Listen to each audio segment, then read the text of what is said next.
Well, in Sierra Leone's Darru district, the remote village of Njallah Geima is one of the worst hit by Ebola. Since May, more than half of the 200 people who live there have been infected with Ebola, killing 61 of them in just 8 weeks.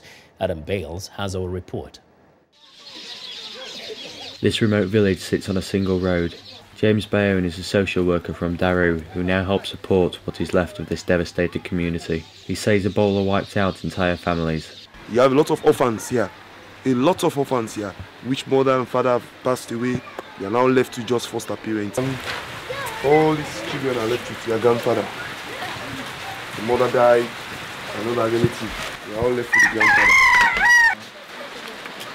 65-year-old Arabic teacher Fode Kone has been left to take care of 31 children.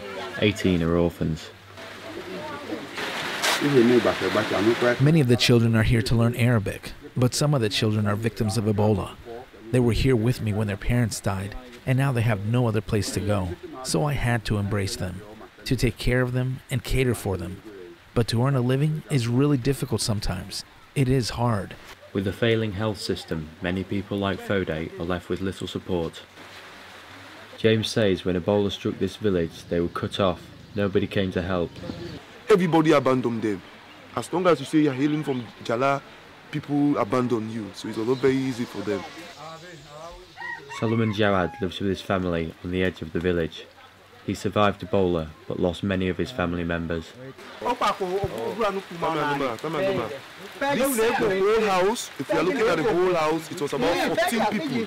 This house, it was 14 people, this whole house.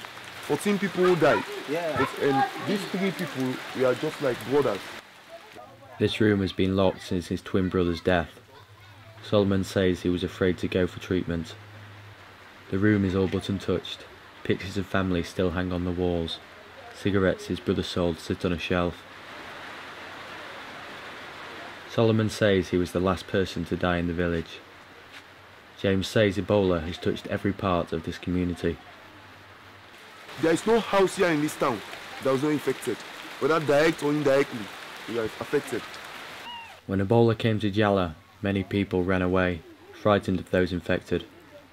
Baby Bandu was found locked in an empty house with her sister, who later died of Ebola. Veronica Kamara says Bandu is just 18 months old. They were in the village, both of them, herself and her elder sister, who was 7 years old. They were abandoned in the village, in a house, where there were only 2 of them in that house. Nobody cares, nobody feed them. And they were brought here by contract tracers to this center. Veronica says she has tracked down relatives of the child, but they rejected her. Even now, many communities are struggling to recover from the devastation of the Ebola epidemic. Adam Bales for VOA News, Darru, Sierra Leone.